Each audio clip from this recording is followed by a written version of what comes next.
Many symbols and ideas and motifs that appear to have some kind of religion or religious or philosophical overtone. We're not a religion. We're not a substitute for religion. We support religion. We expect people to have a religion. You can't come in if you're an atheist or an agnostic. You must have a belief. But it is not our job to tell people what their religion should be. It's important to recognize this religious dimension and not to deny it. And it is a problem for deeply committed Orthodox Christians. And for many outsiders, this is a problem. Masonry is certainly a religion, and it has every aspect. It's certainly much more ornate than most Protestant churches. It's a religion of secularism, essentially. As a Christian, I do believe in the one universal creative force. The Masons call it the great architect of the universe. It's the universal mass mind, which pretty well qualifies as God. But is this supreme architect the God of the Bible or someone else? I maintain that you cannot be an informed Mason and a Christian at the same time without being in some kind of rebellion against God.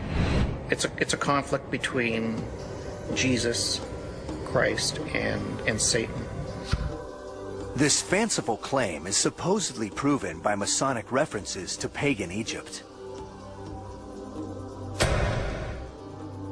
Connections to the alleged heresies of the Templar Knights, and their use of strange symbols, including the star or pentagram, to some a satanic icon. The Catholics and now the Protestants, the fundamentalist evangelical Protestant groups, people like Pat Robertson, are fitting the Freemasons, or at least the leadership of the Freemasons, into a conspiracy to impose a new world order.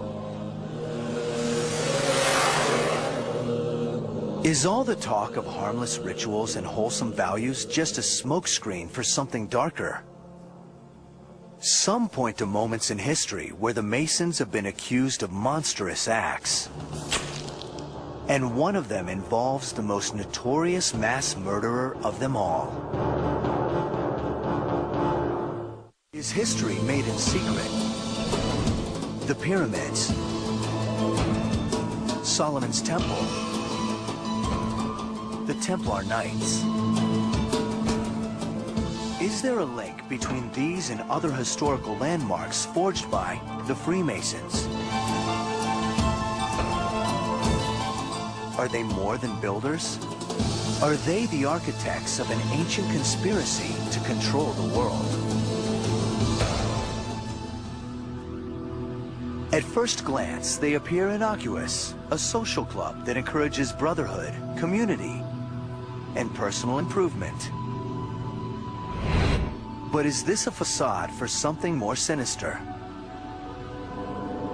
Time and again, shocking murders have been blamed on the Masons, and some say they are warnings to those who challenge the power.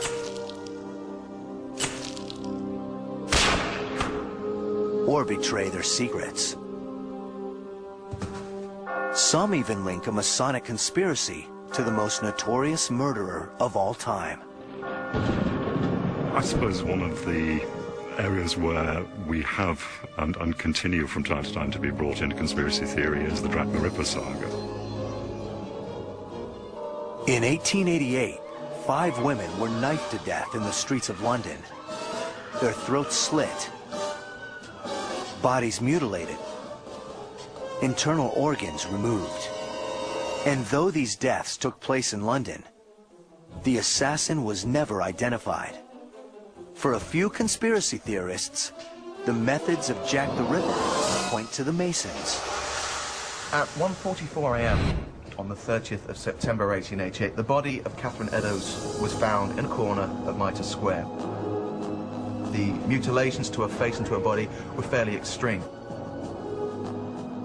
People have since linked on to a possible Masonic connection to this. Firstly, 2 inverted V's were cut onto her cheeks. Some people have claimed if you put those 2 V's together, you would actually get an M denoting a Mason. Secondly, half her apron was removed, and obviously the link to aprons and Masons is obvious. Thirdly, the name Mitre Square, well, people are saying obviously the mitre and the square both being Masonic symbols.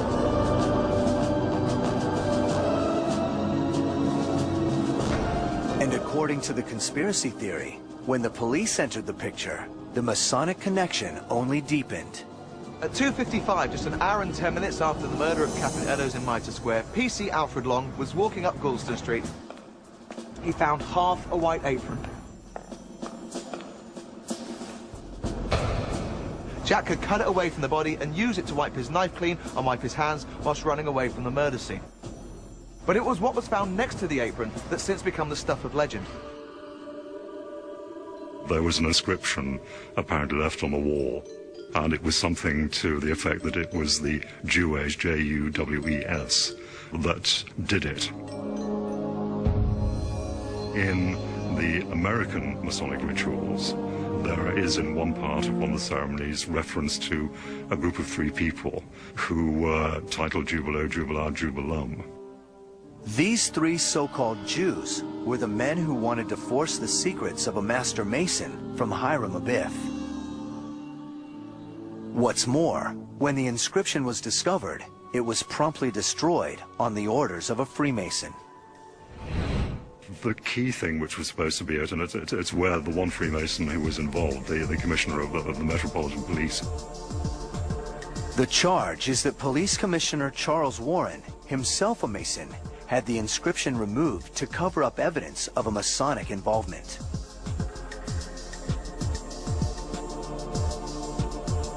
But why would a Mason go on such a killing spree? There are a number of writers who have claimed that this was a Masonic conspiracy for a number of different reasons, but generally a conspiracy to preserve the status quo. That status quo was the position of Prince Albert Edward, grandson of Queen Victoria. Allegedly, he had an affair with a prostitute named Annie Crook, who became pregnant. 4 of her fellow streetwalkers knew of this, so all 5 women were murdered to keep the pregnancy secret.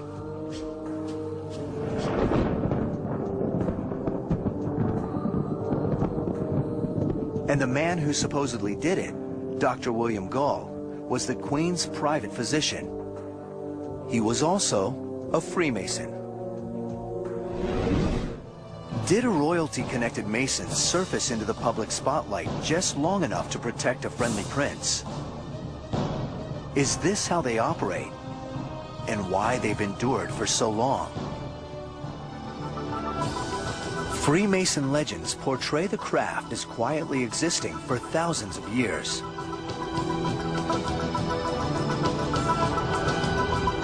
But modern speculative Freemasonry came into being at a very particular time and place. A critical period in history that saw the fall of kings and the rise of what some fear is a new world order. How did the modern fraternity of Freemasons begin? And why do they keep secrets from the outside world? I'm Jim Mars, and I am not a Mason. Although Freemasonry is outwardly a very benign and philanthropic organization, there are dark sides to it. My name is Stephen Tsoukalis, and I'm not a Mason. If it were a secret society, many of us would not know about it. It's not a secret society in that sense, but it is a society with secrets. The modern Masonic movement is usually recognized as having started in 18th century England.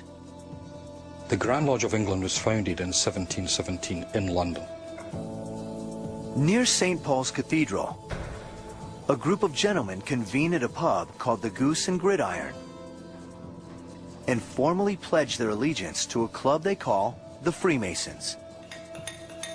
While the original operative Freemasons were the stonecutters of the Middle Ages, this new Masonic order is made up of merchants and aristocrats who indulge in secret passwords and costume dramas. They call themselves speculative Masons, who discuss progressive ideas and speculate on the meaning of life.